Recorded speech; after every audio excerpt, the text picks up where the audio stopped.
All right, boys, we're about to head to Montreal for a legendary pod with GSP.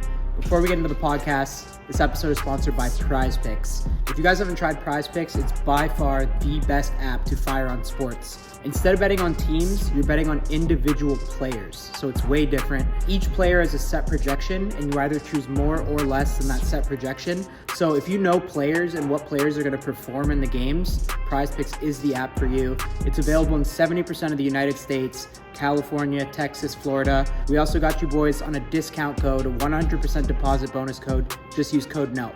Everyone's been blowing me up about the Prize Picks app. It's so fun. Download the app. Let's get into the pod.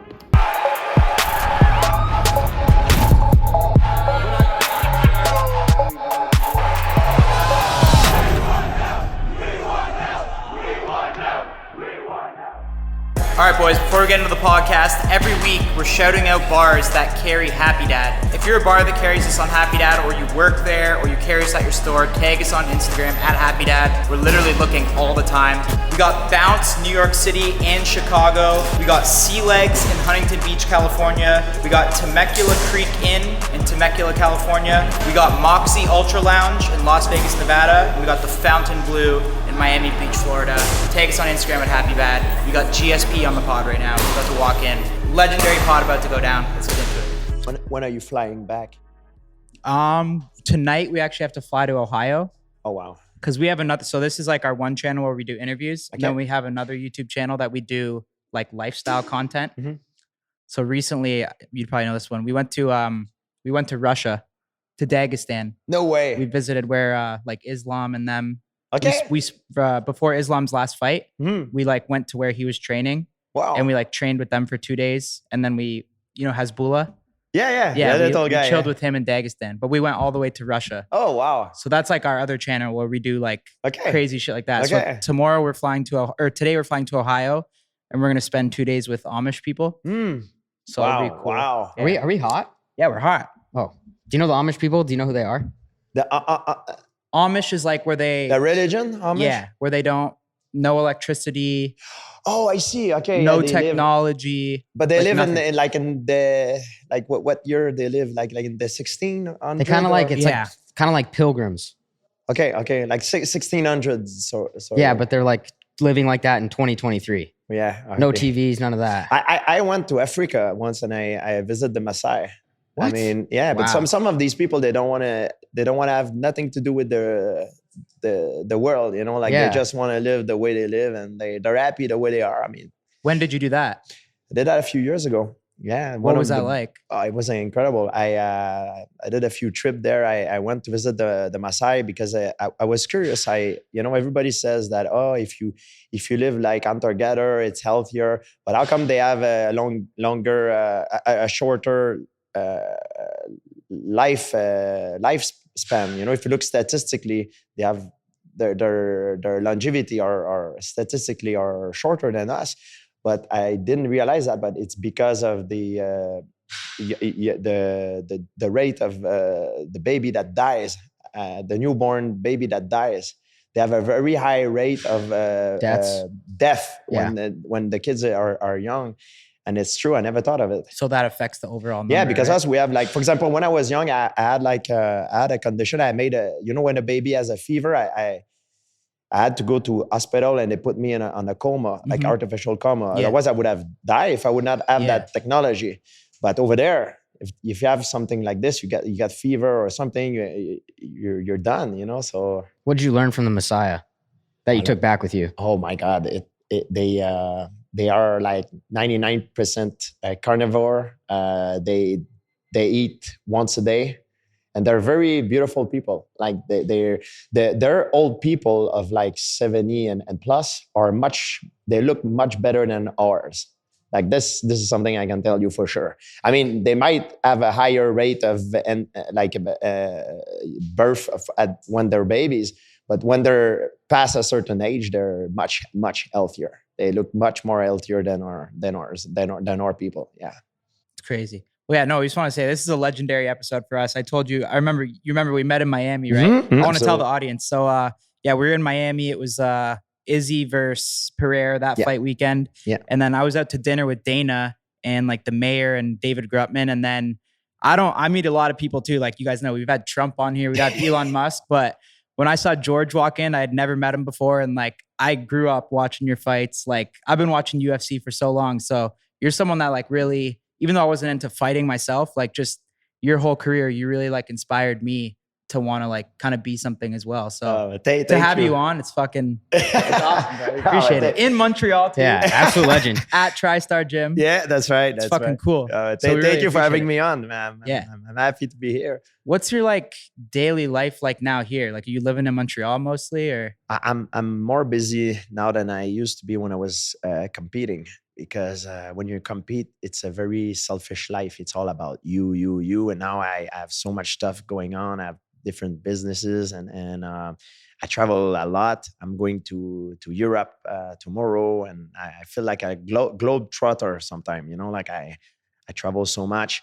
So, but it's fun, I like to stay busy, I don't want to, I always want to be busy. I always fix my goal very high, because if you're satisfied in life and you sit down, I feel like it's not the way to do it. That's when you start to get sick. So I will probably never retire, sort of. I like to train, but I like to stay busy, to be more like an entrepreneur, sort of. How often are you still like training, even just like casually? I try to train every day. Like now, we're talking now, but I just finished a training now. Before you guys arrive, I was training with some of the young guys that are actually gonna fight soon, and they give me a hard time. I mean, I try to look the best I can, but man, I'm 41, soon 42, May 19, and yeah, it gets harder and harder. You don't recuperate as well. Does it, or do you still give them the beats in there when you're no, sparring? I still get it. I still get it. I was world champion. But it's just that sometimes I feel like I'm more sore.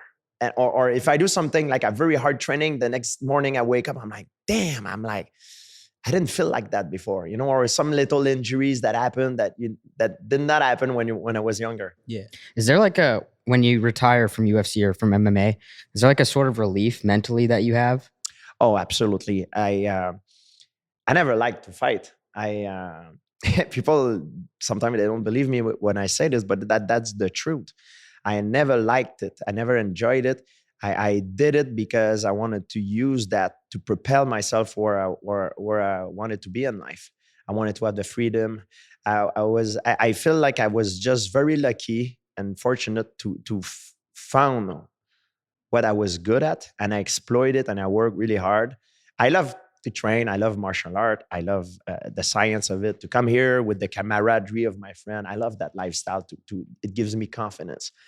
But to compete and not knowing if I will be hurt, humiliated, or winning the fight, for me, it's unbearable. It is very hard. And that's what I didn't like about that lifestyle. That's interesting. So when did you decide, like in your life, when did you decide, hey, I want to be a fighter, I want to take this serious? And it sounds like it was for like a financial freedom. Yeah, I didn't, when I was young, I didn't know what I wanted to do. And I remember when I was a kid, like I was a very, very young kid. I was like maybe 12 years old, 11 years old. Like the teacher was asking everybody in the class, what do you want to do when you get older? And some were like, oh, I want to be an engineer, whatever, a doctor or whatever. And when it came to me, I really didn't know what I wanted to do.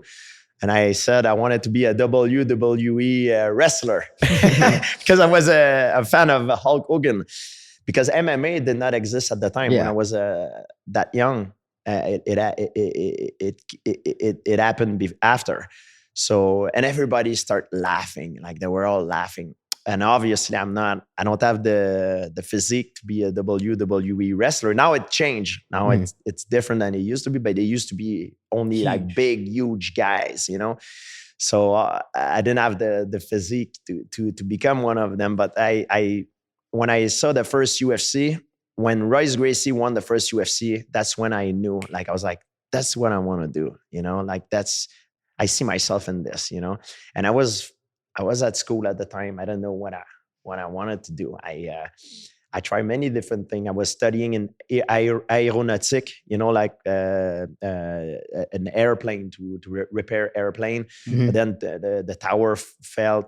The industry crashed, and I changed. I went to do become a fireman. I was accepted. I did all the physical. I was accepted at school, but I received a letter from the fireman school saying, "Oh, we can accept you. However, you're not gonna have the standard of the city to work." Because you have I can't remember which of my vertebrae is off by some millimeter. And Wow. and now I'm thinking about it. I'm like, no, I can be world champion in mixed martial art, but I cannot be a become a firefighter? fireman. It's kind of That's stupid. weird.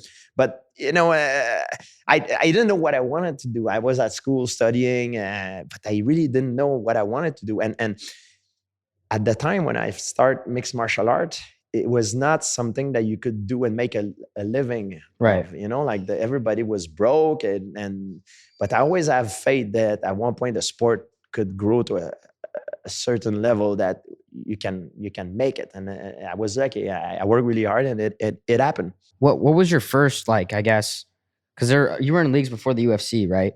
I'm sorry. Like MMA leagues where you were like fighting Yeah. for money. Yeah. Do you remember what your first Oh yeah, that was insane. paycheck was? So I saw you guys had to put like brand deals like on your back, Mhm, painted on your back, right? Yeah. To get like extra ad revenue. For So my first fight, I remember I was I wanted to go to kinesiology in university in kinesiology, but I needed to have the money to pay for the school book. It costs money, so I needed to with an apartment because it was in Montreal and I'm from the countryside.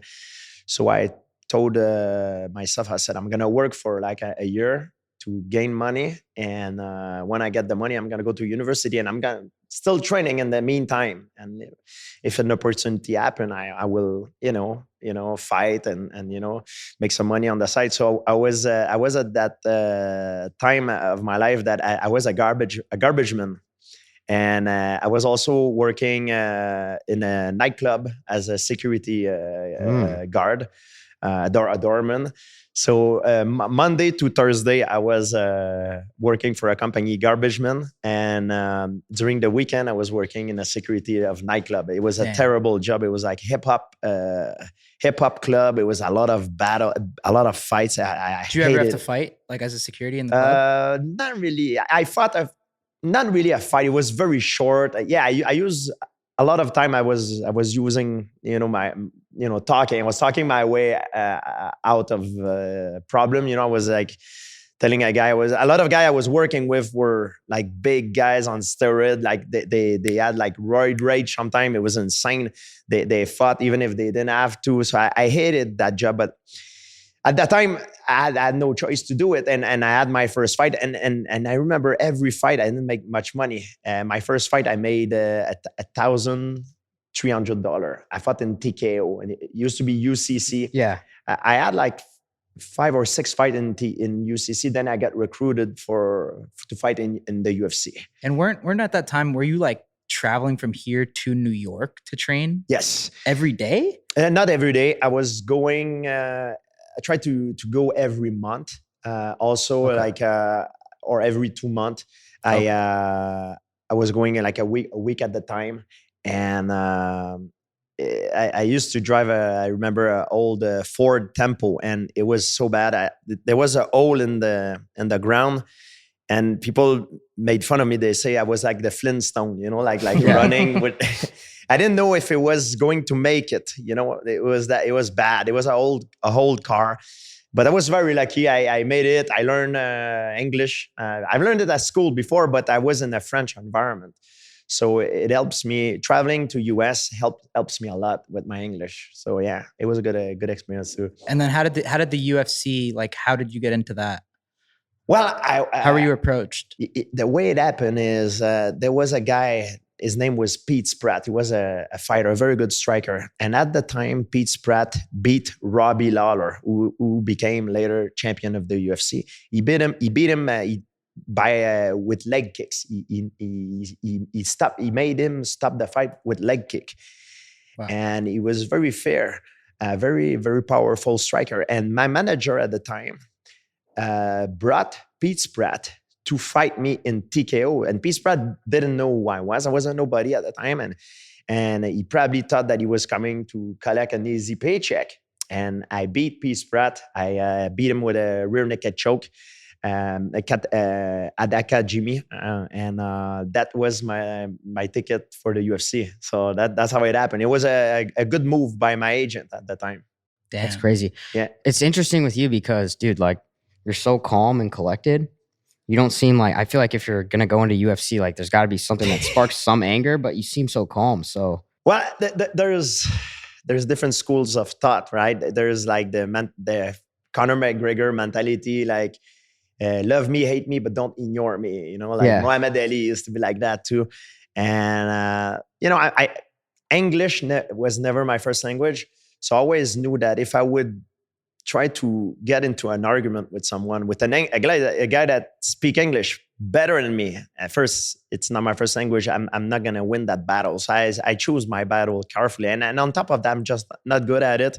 So I just stay authentic to who I am, and I try to be a good role model. yeah. But that doesn't mean I don't, you know, I like to, you know, to enjoy my life, have a drink, and I you know, to live the life, you know. Do you think being like quieter and calmer affected you? Like people looked at you as weaker, or like it affected like? Maybe I don't think they saw me weaker than I am. I just think that I knew that a lot of guys that I fought, they tried to get under my skin, knowing that what I believe is they knew that they could not beat me if I fought the perfect fight. They needed me to do a mistake. Mm-hmm. So in order to make me do that mistake, they wanted to get under my skin and make me fight emotionally, which is a bad thing to do in mixed martial art. Example of that, I believe Conor McGregor did that to Jose Aldo. Yeah. When the first time he won the title, he got under Jose Aldo's skin so much that Jose Aldo lost his mind. He threw all his I think he threw his strategy out of the window when he went straight at Conor McGregor. And Conor McGregor is an excellent counterpuncher, and he hits very hard. So he slipped the punch and knocked him out, and I think in like 5 seconds. Yeah. That was a perfect example of someone that loses his chill. You know what do you think when you see that? Because I remember Conor was talking about like the favelas, like just like, do you think like this guy's disrespectful, or do you kind of see what he's doing? That's the nature of the sport, you know, like it's a very egotistic sport and environment that we gravitate in, and we're not on a dance floor, you know what I mean? Yeah. It's fighting. And when you fight someone, it's the art of war. You'll do everything you can, because you can say, I play basketball, I play baseball, but you don't play fighting. So the outcome of the fight could have a profound effect on your well-being. You know, you might die. Maybe you're not going to die in the octagon or in the cage, but the damage that I'm going to give you will make you die younger than you would normally. And it has a huge effect on your health, your income. So every fight is so important. That's why there's a lot of mind game into this. Yeah.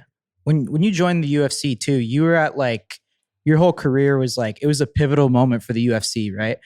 Like, it's crazy how far it's come. And even when you retired, like, did you know it was going to be as big as it was when you first joined? I didn't have any certainty, but I had faith that it could become very big. And I'm gonna tell you why. If you take what's the most popular sport in US, it's American football, or in the world it's soccer, right? Football.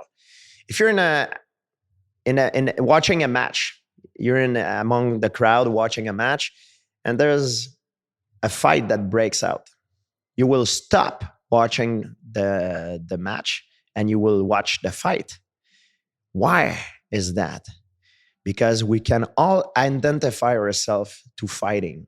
I can take the nicest person in the world, put him in a situation where he's gonna have no choice to fight. Maybe he's not going to be competent at it, but he's going to have to do it either to defend himself or to defend someone that he loves.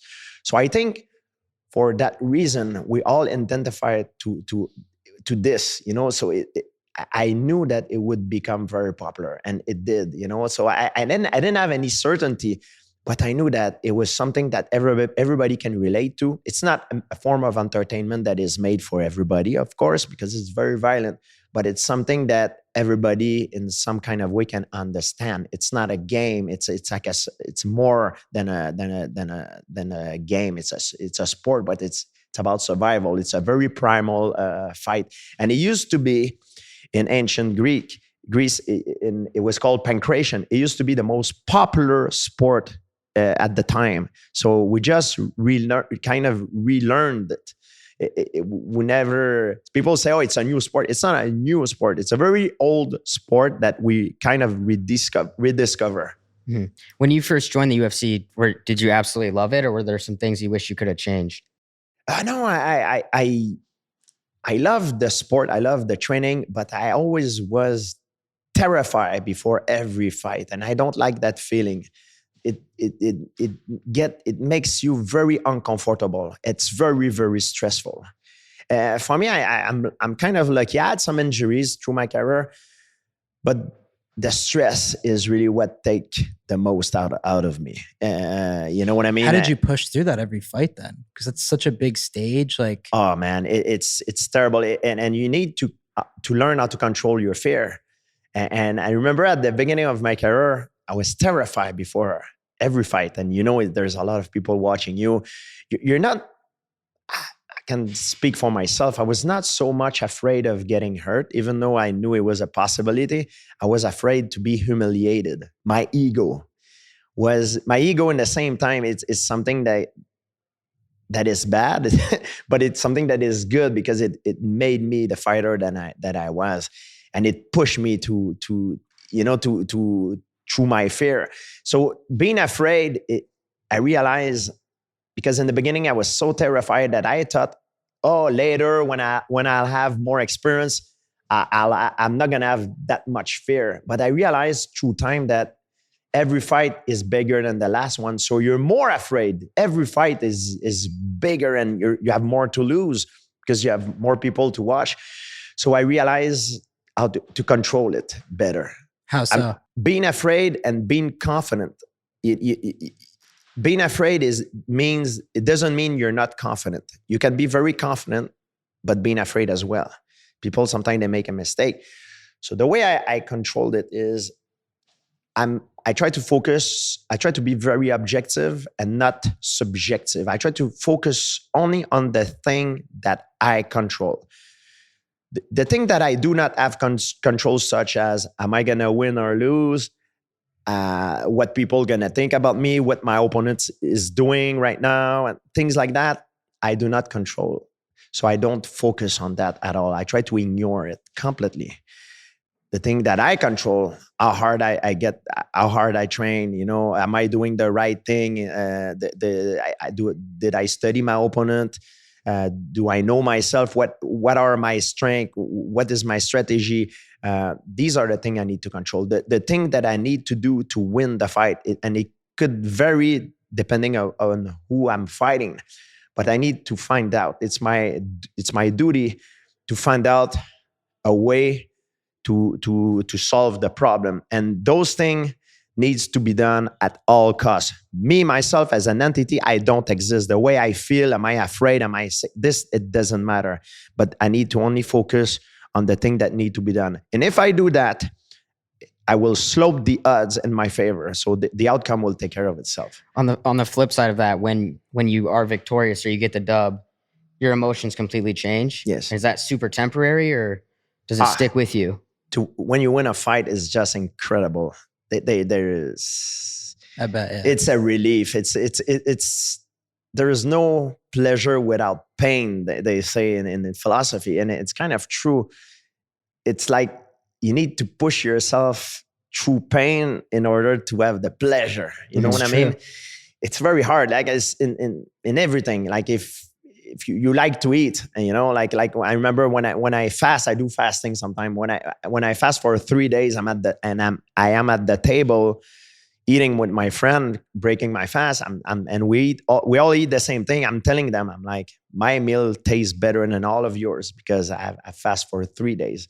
It's the same thing in fighting. What the fuck? You did so much sacrifice for your training camp. You sacrifice so much time, freedom, and you have to push yourself through training, and and it's hard. And when you make it and you win, you achieve the win. When you lose, it's heartbreaking. But when you win, it's like, wow, because you have so much to lose. And I think that's why it's such a high. Yeah. I mean, you had only 2 losses, I believe, right? So yes, walk us through that. Like when you do take the loss. First, people don't know, but I have only 2 losses as a professional. But if you go back before, like I started my career when I was 19. If you go back before, when I was doing amateur karate, jiu-jitsu, wrestling, I have tons of losses. I've lost many times. I've lost before I learned how to win. And that's how it is. People, they only see me winning and I had a great career, but they don't know that what I had to go through, and that's what makes the difference sometimes between someone who makes it with someone who doesn't. It's hard when you lost sometimes because you put so much on the line, you prepare yourself and then you lose. It's heartbreaking, it's very hard because you feel like, man, it's depressing, sometimes. And when you dedicate yourself so much to this. But it happened to me many times when I was young. But every time I've lost, I've learned why I lost. I identified a mistake that I made, and I made sure that I never made the same mistake twice. I never made the same mistake again. Which mean doesn't mean I'm not gonna lose again, but I'm not gonna lose for the same mistake. So you have to see your life, your career, as a marathon, not as a sprint. It's not one thing that will define you. It's the sum of all the thing, at the end, it's not all you start, it's all you finish. For sure. And I was fortunate to have a lot of experience through martial art, growing up before my career, before my professional career started in mixed martial art. And I had many losses, but I've learned how to win and I improved during that time a lot. So when I got to my professional career, I had a lot of experience. That's why I had only 2 losses. Yeah. But those losses that I had in my professional career always taught me something. I tried to see the positive in the negative situation. Those losses, the first time I lost, it was against Matt Hughes. Yep. I was fighting my idol at the time. Mm-hmm. I was an up-and-comer, and it was my 3rd fight in the UFC. And I was fighting this legend, Matt Hughes. It was like, for me, through my eyes, if you look at the stare downs against Matt Hughes in the beginning You weren't even of the looking fight, at him, right? You were I could looking not up. even look at him in the eyes. I was looking up. I was like, man, it's impossible. I didn't even believe I could beat him. Like I didn't see myself beating him. Like I couldn't sleep the night, the week before. There were no scenario in my head that I went through that I could beat him. I didn't know. So I took the fight. I was very scared. And I did a good fight, but he cut me with an armbar. Yeah. And it's after the fight, when I watched the fight, I sat down and I watched the fight. I realized, I was like, man, I could have beat him. And it taught me something. I should never put nobody on a pedestal. Everybody is a human being. We all need to drink, eat, go to the bathroom. We're all the same. So he's a human being and I can beat him. So that's why when I fought him, after the second time and the 3rd time, I beat him. And I beat him, not that I beat him easy, but I beat him more decisively because I had confidence. Mm-hmm. And confidence is very important in everything you do. You can have all the skills that you want, but if you don't have confidence, it's like someone who has a lot of money in his bank account, but no way of accessing it. So for the magic to happen, you need the skill and the confidence. Yeah. What changed after the Matt Serra loss? Because I know I've seen you say that before. You're like, after that loss, you changed up everything. You changed up your style. So when I became champion, I beat Matt Hughes. I was on a high. Now it was the opposite. I had too much confidence. And I had a lot of people telling me, "Oh, you're the I was a new kid on the block, you know, like I was very young. I was like, I just beat the legend Matt Hughes, and everybody was telling me how good I am, and I start to believe it, unfortunately. And I was fighting a veteran, Matt Serra, at the time, who really nobody really gave a chance to beat me because all the odds was against him, you know. And I remember the odds in Vegas were crazy, and I respected Matt Serra, but I felt like I was not scared enough. And before every fight, I don't sleep very well. I have a hard time sleeping. And Matt Serra is the only fight that I slept well. You slept like a baby? I slept like a baby and I got knocked out. So crazy. That's not a good thing.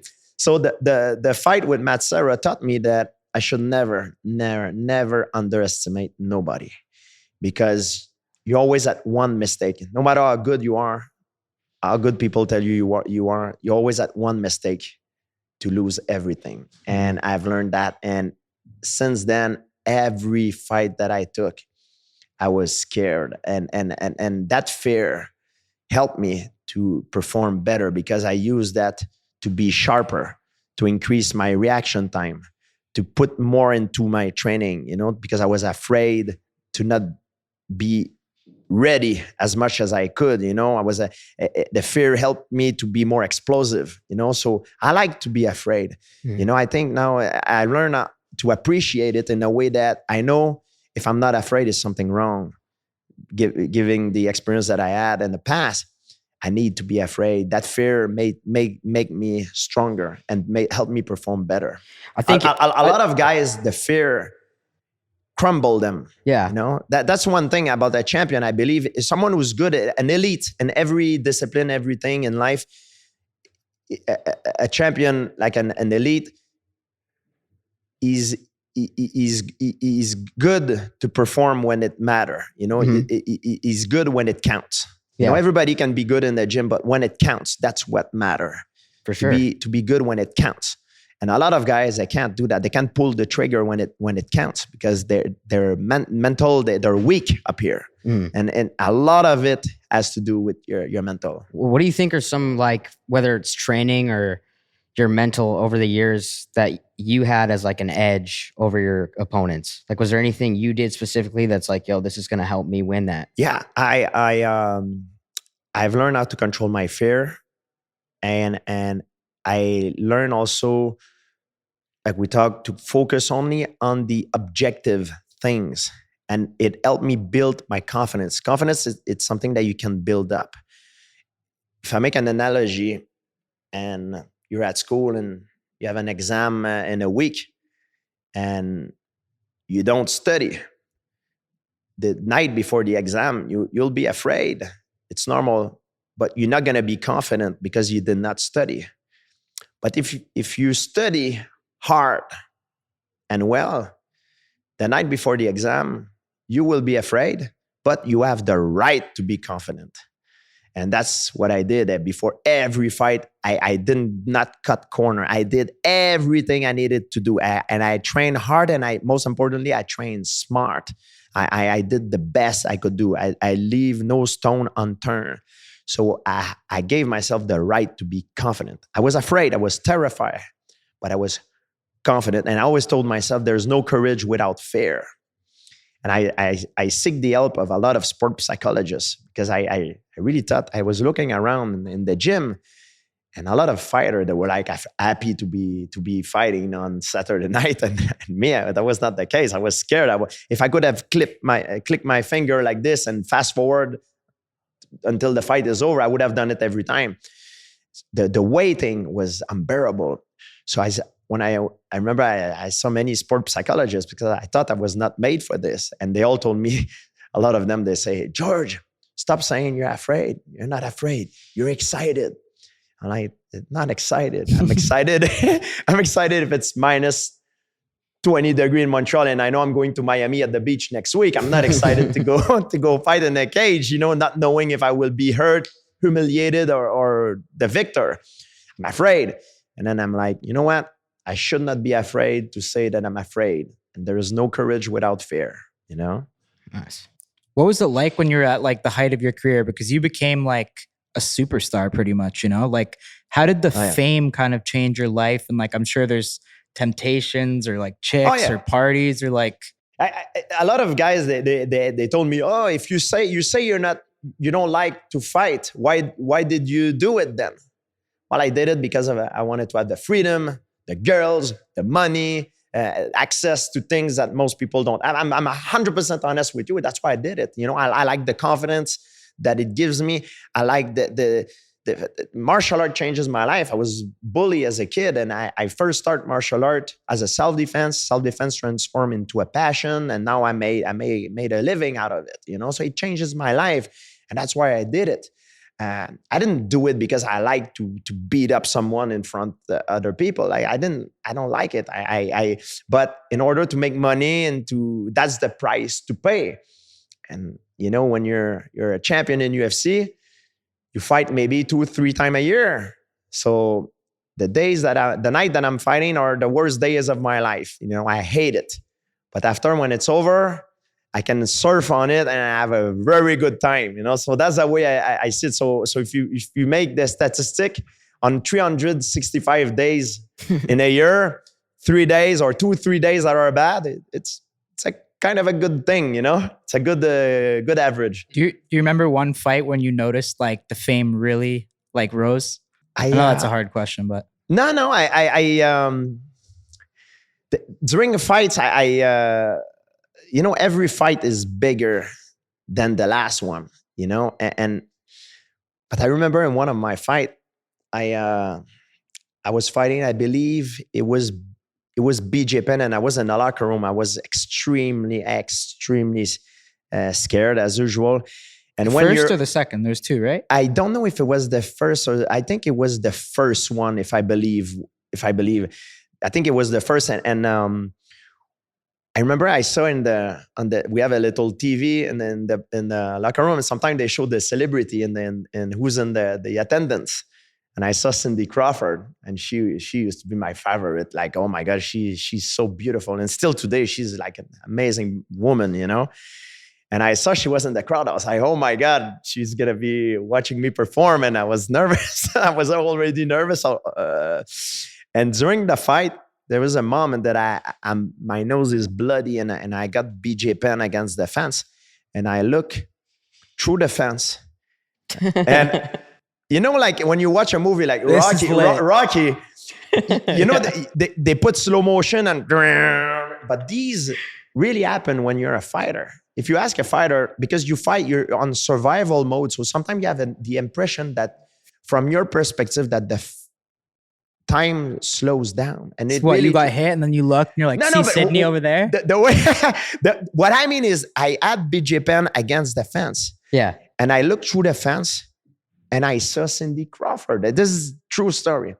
And I'm thinking, this as imagine the time that it lasts, but that's my perception of how things happen. I look and I saw Cindy Crawford. I'm like, my God, she's so beautiful. and I'm thinking, I'm like, I look at her and I'm bloody and I'm in a clinch over under, and I got BJ Penn's back against the fence.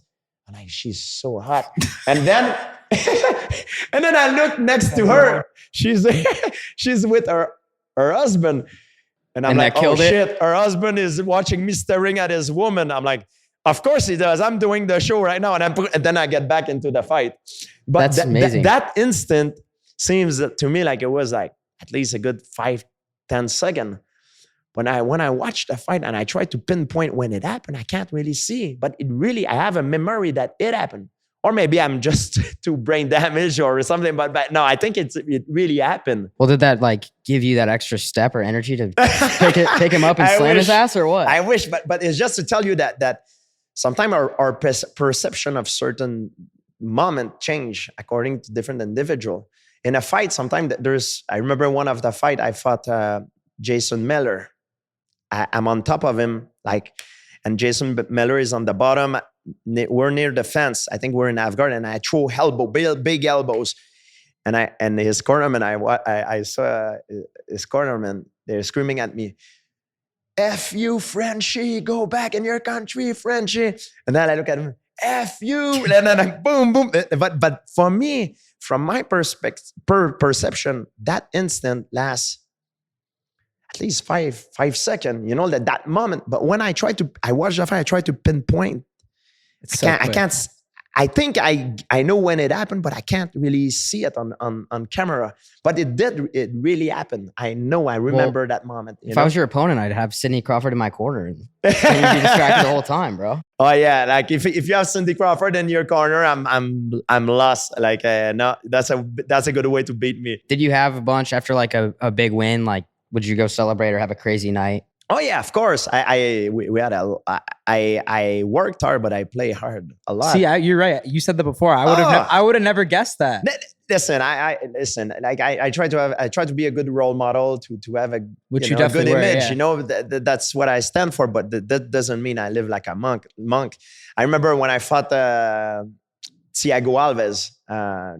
That's one example, and every fight was like that when I was younger. Like I fought Thiago Alves. We used to go to an after party. Yeah. And after the after party, we used to go to another after party and another after party. And then we end up at they used to have a pool party at the Hard Rock Hotel called Rehab. Okay. People of my generation remember that because it's a legendary party. So we used to end up all at Rehab. And it's always funny because the guy that I fought, Alves, was there too. So we were drunk as hell. We saw each other and we're like, hey, we start taking pictures and people like, they just fought. How come they're a friend? I mean, that's just the nature of the business. Yeah. I actually want to ask you about that. How important is that to leave it in the octagon? And what is it like when people like, have you ever had an experience where someone doesn't clear the beef and they just hate you afterwards? Or is it always kind of like, hey, we're doing this for the same reason? Well, it happened that, you know, like guys have like really personal issue with each other. It never been the case for me. I see it as a job. And to tell you the truth, I kind of love my opponent in a way that I don't hate my opponent. And the reason is why if I hate my opponent, it's a little bit like if I hate myself, because when I look at myself in the mirror, I'm a little bit similar to what I saw across the octagon. Because that person probably made a similar sacrifice than I did. He had a very similar life path than I have, very similar. So I can identify to him much more than I can identify to anybody else. You know. So for me, it's important that I respect that. You know, like we give it all. We go all in when we do that. And there will be only one winner and one loser. Like the winner takes all, sort of, you know, like take all the fame, take all the credit, and you know, and it suck, you know. But I have to respect that. It takes a lot of courage. And I know a lot of guys have personal beef, and there's guys that I fought that I have no grudge against them, but I know I could not really be friend. It's a question of compatibility, you know, and some guys I'm cool with them. Like Michael Bisping. Last time I went to England, we had too much to drink, you know. We had a really good time, and you know, like it's a guy that I fought, and before we fought each other, it was a lot of trash talk. He was talking a lot of shit. Oh, a lot of shit, yeah. And one of the best thing that he did actually for leading up to that fight was, you know, with a lot of the stuff are like promotional stuff. We do press conference and things like that. But the best thing that he did, and he's a clever guy. We were in Toronto, and after one of the press conference, we went back to the parking lot to our cars, and our cars were in different locations. But to go to the parking lot, we had to go through the same spot. And when we did that press conference, we had a stare down, and he kind of went to touch me, so I had to push him, you know. So when we went in the parking lot after the press conference, I think he saw that TMZ was there. So he walked back to me in the parking lot and he went face to face with me. He said, hey, keep your FN on you, because next time you do that, I'm gonna smash you. I'm like, what? I was like, F you, keep your hand. You touch me first. So don't touch me if you don't want me to touch you. And then this thing, like, and people separate us. It wasn't staged. but because it's real. Like I didn't know, like the way I felt when that happened, I was like, man, does he really want to fight with me? And so I was ready to fight if something happened. And I'm sure the same thing for him, but he did it in a promotional way to instigate me. Yeah. But that was very smart because that went viral. It was crazy. So when you say that certain things, it's not staged, it's real, but it's with some of the fighter take it personal. I never did. When it's over, it's over. We shake hands and it's over. But sometimes some guys they take it personal. You said that one of the critiques or something that people did say negative was you didn't cause enough drama in your career. So do you think that that's like essential? There has to be that beef and people have to be yapping at each other in press conferences? No. You don't have to, but most of the fight are promoted on emotion because people can relate to emotion. If two guys fight each other, like for example, like two guys fight each other, they're very, very skilled, but you don't know about them. If you're a fan of, for example, of MMA or boxing, and you see two very skilled guys fighting each other, that will get your interest to watch the fight. But if you don't know who's who, yeah, what will get you tuned in is the fact that, he talks about my wife. I can't believe it. He said this. It's you can't say that. You never talk about someone's like something. Then you can relate to that. Then you can say now because it gets to you because you can relate to that thing. So you will be emotionally involved into the fight. The storyline. It's important that it has a story. So the story is what promote the fight. But the fight is not one on emotion. It's one on mundane thing that you do every day, how you prepare yourself. What's going on is Snoop, and I'm here to announce that the new Happy Dad and Death Row Records flavor is great. And now, it's officially in stores. I chose the flavor, and the team at Happy Dad, they spent months perfecting it. And it's my new favorite drink. If you're chilling at home, or turning up at the club, make sure you do it right with the Happy Dad and Death Row Grape. Call your local liquor stores and see who has it. It's everywhere now. You can also order it on GoPuff app, Instacart, and Drizzly in some areas. You gotta be 21 and over and drink responsibly. And also, look out for the official Death Row and Happy Dad merch collaboration. Please believe it when I tell you this. Do you think, or have you ever seen anybody like cross the line, like when they did say something that you were just like, whoa, that's not promotion anymore? A lot of guys, I think, cross the line in a way, but there's no rules. So for example, for me, I'm very good at putting a shield on myself. And I believe I've learned that because I was victim of bullying at school, and I've learned that at a very young age. And it was dramatic when I was young. It was a very negative experience, but it helped me later on in my career in MMA because nobody can get to me. Mm-hmm. Here, they can talk shit as much as I want. It's easy. But if someone would, for example, talk shit about someone of my family or someone that I love, now it's different. It will get to me. That's why I never expose my family. I never talk about it. Never. Like it's nobody knows about it. It's the greatest thing I ever accomplished in my life, and I'm the most proud. But it's a secret. It's something I care about. It's like my treasure. I keep it for myself because I know a lot of people have exposed them. Mm-hmm. And look what happens. Sometimes they when they talk about other guys' family, now it gets bad. It gets bad. I think it crossed the line, but there's no rules. It's a fight game. You can die out there. So people will do anything to get to you. I'm obviously I always think everybody thinks about McGregor Khabib when it comes to that. Like when absolutely. You know what I mean? But that's the problem. You don't want to expose your weakness. This is the fight game. Is you never want to expose your weakness. There's many ways to make you lose your mind. Like some guys that will do everything to make you lose your mind. They will cross that line. So and I'm aware of it. So that's smart. Yeah, there's some people. They everybody's different, and there's no wrong to do this. Some people like to. They show their private life and stuff. They expose, but when you do that, you need to be aware that people are coming for that. You show you put your card on the table, man. You know what I mean?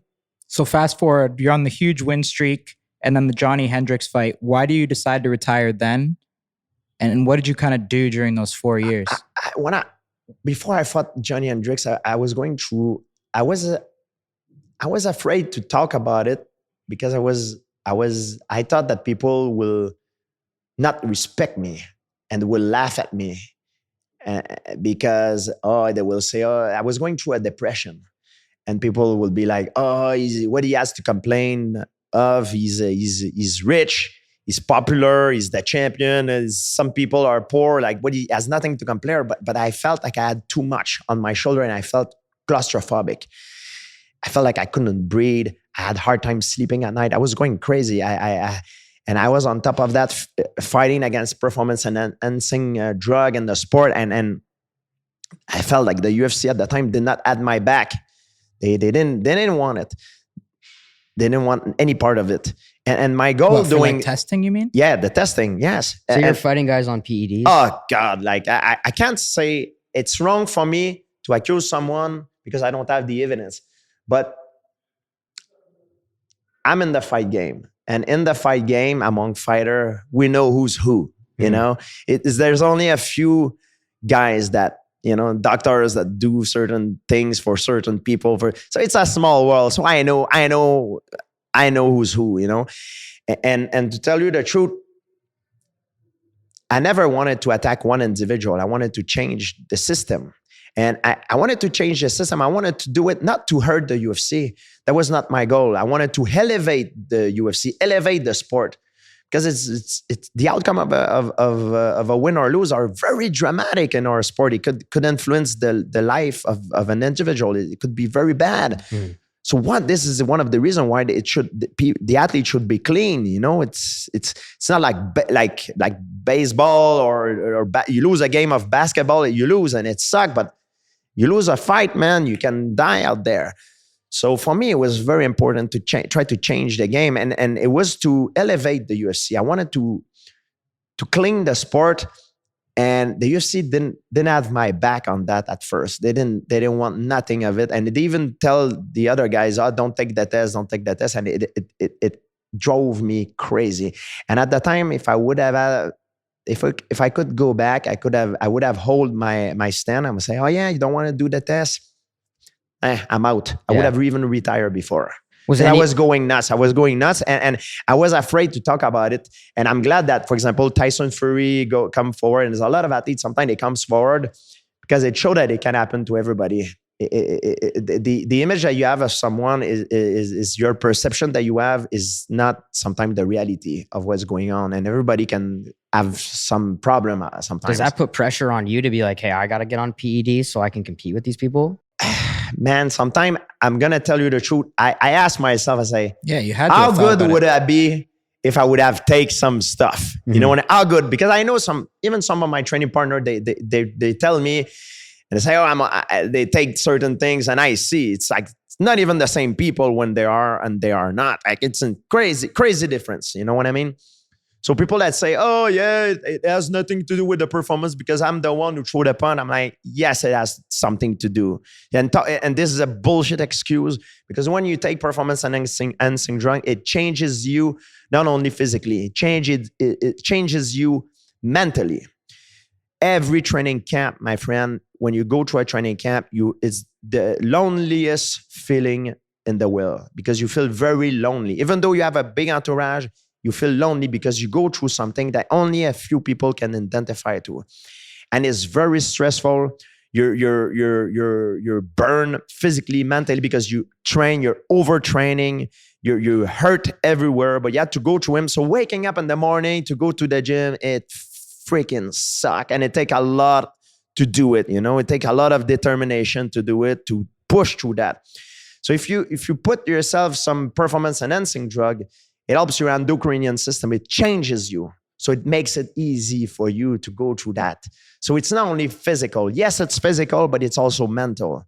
So that's why it's for me, it's unacceptable. You know what I mean? It's like I'm fighting you, but I have a knife in my pocket and it's supposed to be a bare knuckle fight, but I go clack, clack. Yep. That's the same thing. That's a very similar thing. With the technology now, that we have, it just makes such a difference. Yeah. Such a difference. Just look at the Tour de France, the cyclists. We can't, fighting is a very subjective sport because we always can speculate, oh, this guy is better than this guy, because we don't really have the data, you know, like, but if you look at sport like track and field, weightlifting, stuff that we can measure, the sport that we can measure.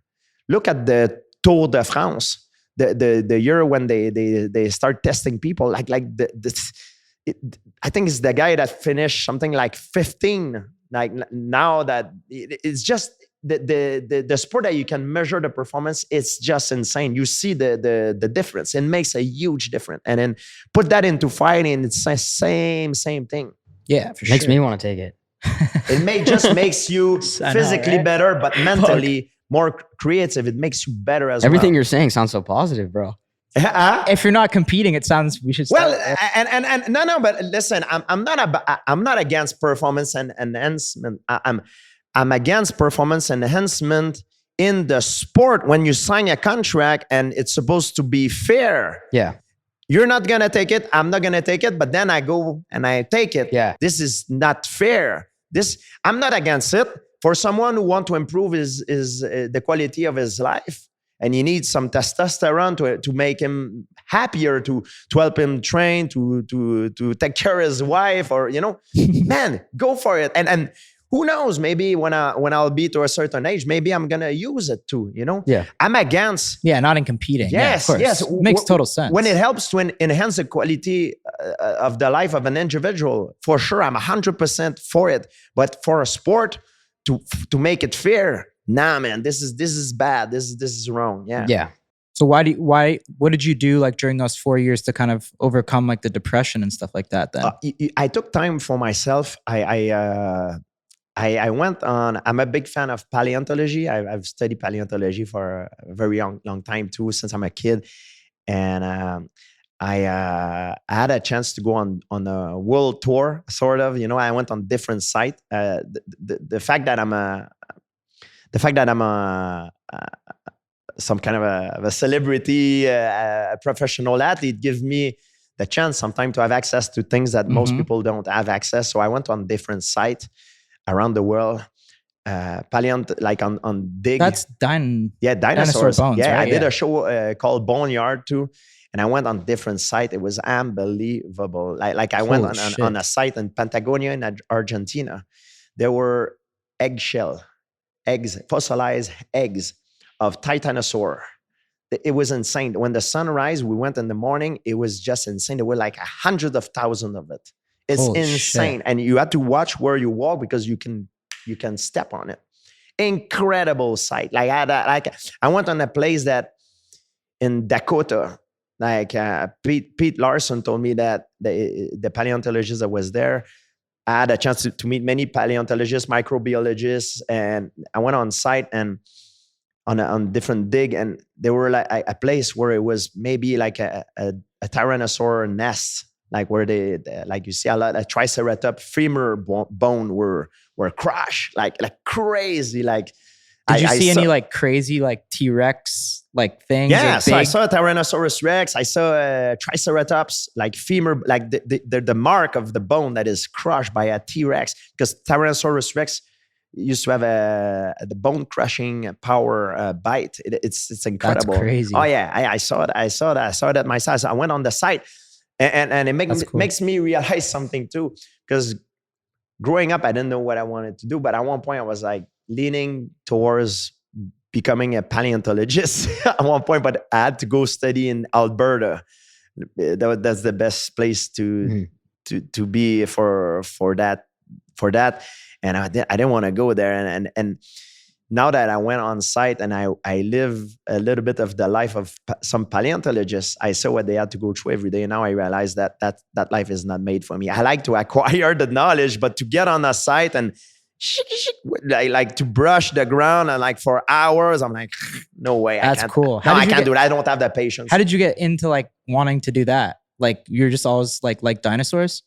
Yeah, I always love dinosaurs. I love paleontology. I'm very fascinating about the past, the study of organism that disappear, the past. Like not only dinosaurs, I like our past, like the Neanderthal, the Denisovan. We know now that our species, Homo sapien, have mingled with Neanderthal, with Denisovan, because they identified the gene of Neanderthal. So most of us have Neanderthal gene inside of our DNA, and it's fascinating.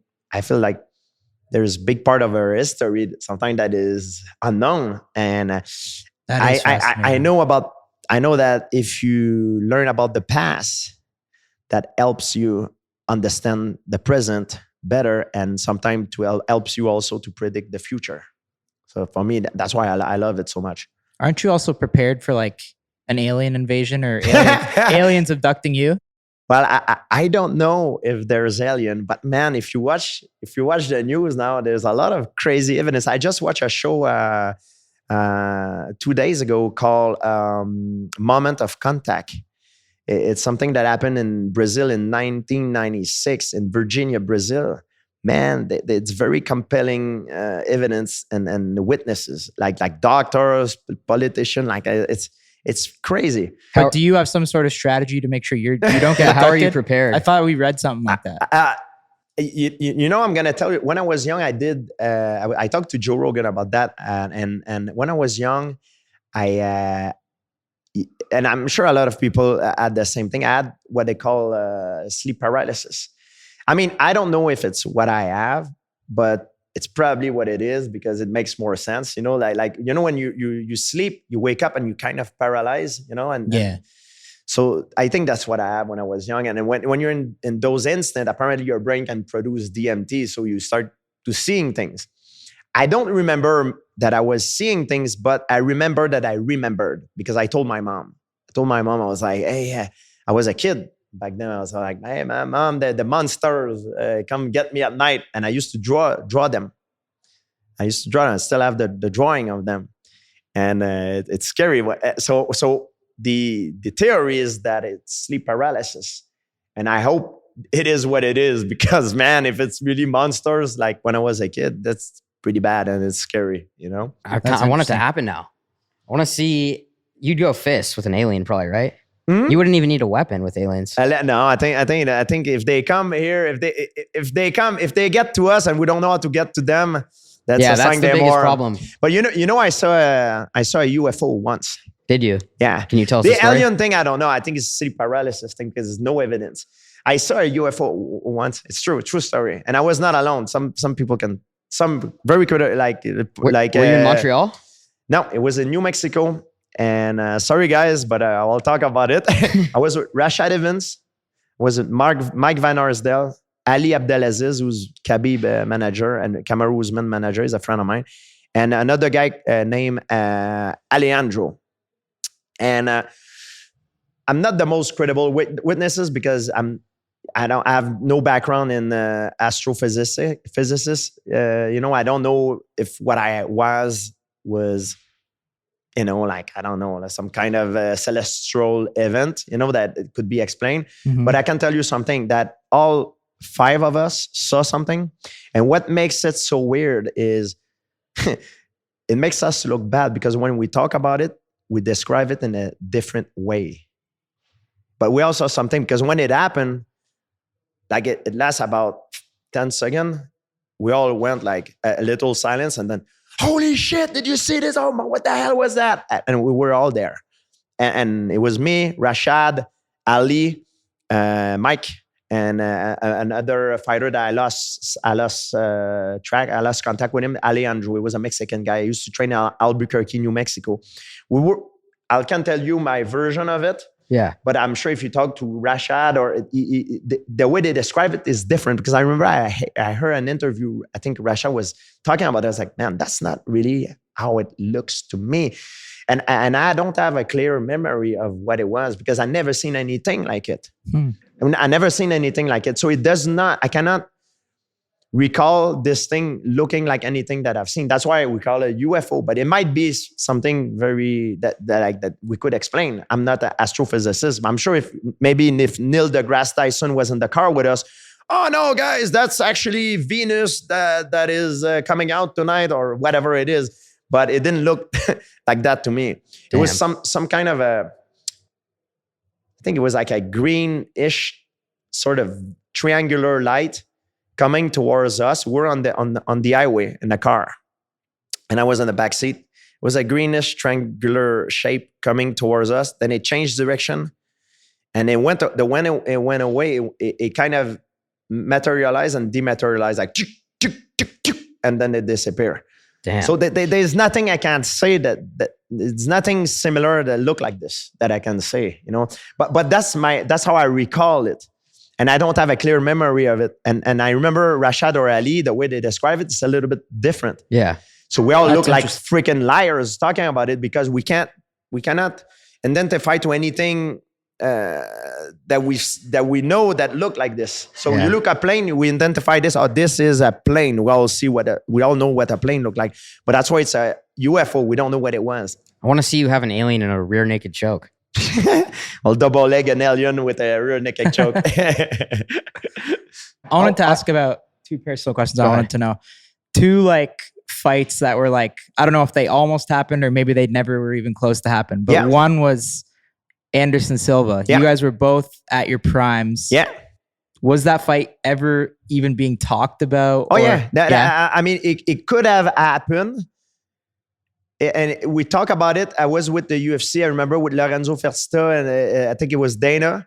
We talk about it, but I had a request because I was on a tear. Back then, I was on a tear. I was defending my title on multiple time a year. Yeah. And it was at the time right after, I remember I saw Roy Jones go up in the weight class. And when he tried to go down, he got knocked out by Antonio Tarver.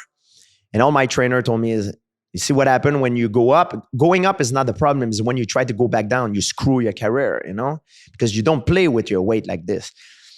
So when we talk about Silva and I had one request. I said, okay, I'll fight Anderson Silva, but in a catch weight. And Silva used to fight in Japan at 160. Used to be at 170 in Japan. Used to be in the same weight as me. He used to fight in Japan. So I say, I'll fight him in the catch weight. He go down a little bit and I go up a little bit. Of what, like 180 or 175? Yeah, something like 180, something like this, you know. A catch weight, you know, and because it's you know, it's in the middle. It's in the middle, you know, like it's a give and take. It's equal. It's a fair compromise. And also, I want to test for drug. I want drug tests. And at that time, it was before USADA and UFC didn't want that. They didn't want starting drug tests because some guys already implement drug tests. When I fought BJ Penn, we did VADA. When I did Hendricks, I did VADA, but it was before, a little bit in between. It was a little bit before Hendricks, that situation that happened. So I said, no problem, I'll do it, but catch weight and drug tests, no problem. And they didn't come back. And also the money, they wanted me to fight on my existing contract. So I'm like, guys, like my agent said, it's not good because it's something different. They want you to do something that is out of your field. So if it's out, you need to be compensated for. You're taking more risk, you need to be compensated for. So the UFC never wanted to do it. So this fight, I think I will blame the UFC for that. Was Anderson into it? I think he was. I don't know if he was because we don't talk directly to my opponent. I think he wanted. He shared interest of fighting. But it's very easy publicly. I love it. Oh yeah, I'll fight him. But then you put some crazy request that will never happen. That's the way to do it. So you don't look like a. Even if I would have lied and said, yeah, I want to fight him and put some crazy requests. And my requests were not crazy. They were really doable. They were fair requests. And he was not interested. Same thing with Khabib. Khabib at one point. Yeah. So was this one actually ever even being talked about? I thought it was the only fight I would have come back for. And I remember up to his last fight when he fought Justin Gaethje, I was a commentator in sport broadcast, RDS, French sport broadcast. I was doing the commentating. Were you there? No, I was in Montreal. It was during COVID. I was in Montreal, so we couldn't travel here. Yeah, it's crazy rules, but anyway, so I was stuck there. And I was doing the commentating, and everybody told me, even in his entourage, they say, be ready because he's going to call you out. So I thought, I was like, okay, I'm coming out of retirement. I had butterfly. I was like, shit.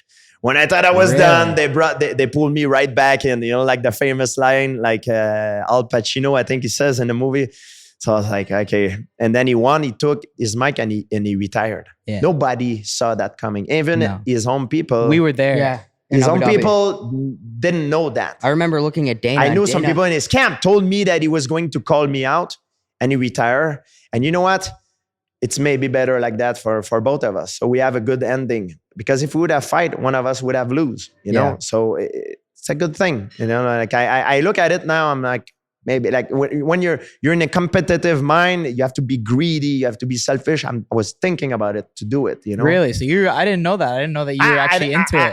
It would be very uncomfortable for me because I don't like to fight, but it was the fight that would get me to come back for, because you have a lot to lose, but a lot to win too. So it was worth it. So I would have done it. Damn. Yeah. But it was it was not at a good time. And at first, after I retired against Bisping, when we asked for the UFC for this fight, before that, UFC always said, "Oh, we have other plans for Khabib." They wanted to keep the ball rolling. Why you want to take a risk to lose your big name against a guy who's retired, and you don't want to. Because then you fight and then you're just retired again. Yes, and that's what I would have done. And they know that.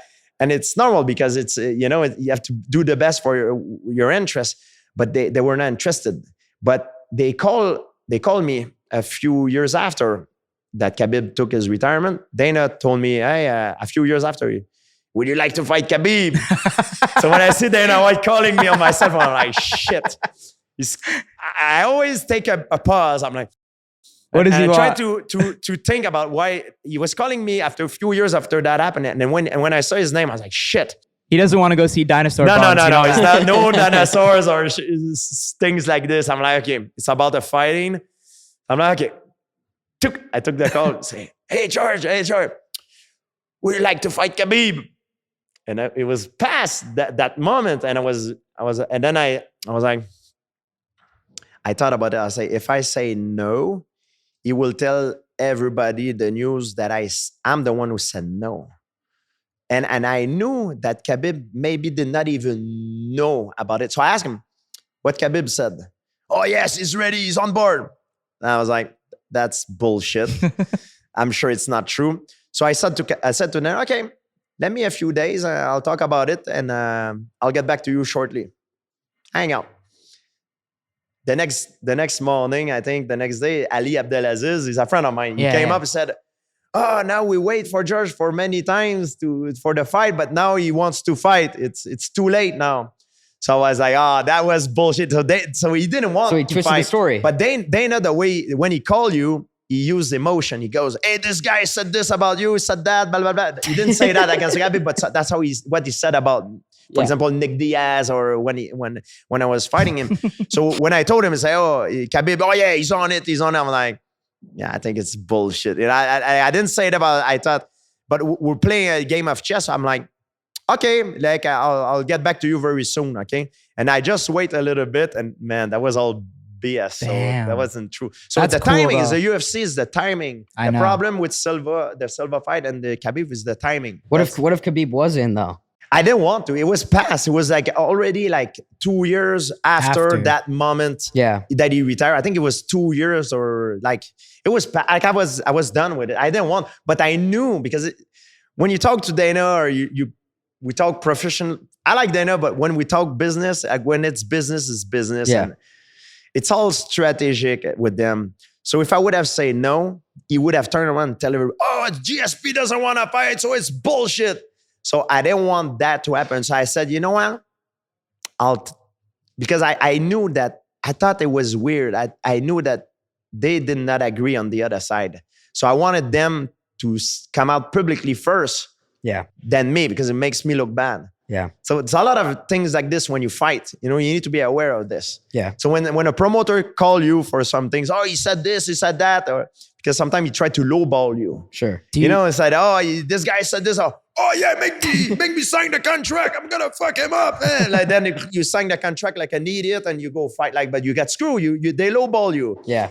So I'm aware of all this, I know the game, that's the game of fighting. Both of you guys in your prime, Khabib and yourself. Who do you think? You think you could beat him? Of course. It's me. No, but he will say the same thing, we're fighters, fighters need confidence to be successful in a fight. Because he never fought someone obviously with your, I don't know, maybe, I don't think like with your wrestling, right? Yeah, but I never fought someone like him either, so we could only speculate and tell you the truth, there's only one way to find out and we'll never know. You know what I mean? And the thing is, in the game, in the sport, in combat sport, it's very, very rare you'll see two guys in their prime fighting each other. You'll see two names fighting each other, but you never fight the same fighter twice. So you might fight the same name twice, but it's never the same fighter. You understand what I mean? Yeah, they make adjustments, all that. Yes. So fighting two fighters in their prime, like, it's very hard to do. The Silva one could have been that. That would have been huge. But it did not happen. I just paused I had the request. They didn't fulfill my request. They didn't even came back with, when I was talking about drug testing, they're like, ugh. Yeah. And I understand why. Because at first, when they first started doing drug testing, you see how many of their champion that fell. It's not a good look for them, yeah. If they start implementing, bad for them. It was bad business for them. But look now, it looks better. It was bad in the beginning, and I think they were aware of it. But in the long run, it makes them look better. It elevates the sport. It elevates the standard because we have better testing now than most of the professional sport. Yeah, and it's important. And I think they could be proud of that, and I'm glad that I helped elevate their standard for that. Yeah. I just have a couple things too. When you're at your peak at the UFC, right? And like you're on top of the world, you have all the fame, all the money. You said you deal with anxiety and stuff like that. Were you ever like, was there ever a moment like this is all going to be gone one day? And how am I going to still be the man? I knew at one point that the only way that it could be gone, that anxiety, is if I retire. Because the moment that I'm to get ready for a fight, it's stressful. Then you fight and you win. Mm-hmm. The moment that you win a fight, there's another guy. GSP, I'm gonna fuck you up. There's another contender right away. And right away is another one. And so you're never in peace. There's always another guy and another guy. And so, man, it's never the end. It never ends. There's always another guy. That's the nature of the business. And they don't, UFC, I try to speak for them, but if I put myself in their shoes, they don't want a fighter retiring with the belt. As a fighter, we all want that. We want to retire on top with the title on top of the game, unbeaten. But for the UFC perspective, for the promoter perspective, they don't want that. They want their champion passing the torch to the next generation. So it's because they pass the torch for business is better. Yeah. And I understand that point of view, but it's my life. So I do what is best for my interests. They do the best for theirs. Finishing on top too. Is that something important to you? Dope. Like, because you are often referred to, like, is being referred to as the GOAT something you care about? The GOAT is, I wanted to be the best. That was one of the things I wanted. There is two things that I wanted. There was three things that I wanted to do in my career. I wanted to be the best. I wanted to be known as the best. I wanted to have my name like a symbol of excellence, in my sport. When I think about Georges St-Pierre, I wanted to achieve that, and I did the best I can, and I'm glad what I did, I also wanted to change the standard of the sport. When I first started, people came in tank top in the press conference, and they were like, they look like freaking bums. Like, how do you want to be respected as a legit athlete if you don't act like one? So I started wearing suit. People make fun of me in the beginning. Remember, Tim Sylvia was making fun. He was like, hey, look at you. I'm like, man, say, yeah, I got more sponsor than you. Why you think is that happened? You know, because I take care of the image. You know, it's important. You try to look professional. You know what I mean? So I'm glad that now they have a dress code. You know, I helped change that part of the game, and I also helped change for the performance enhancing testing, and I'm glad I did it. You know, I did it to elevate the game, to help honest fighter that perform under honest condition. You know what I mean? And I know there's a lot out there. You know what I mean? But they had to go through that. And also, I wanted to retire on top. I didn't want the sport to retire me.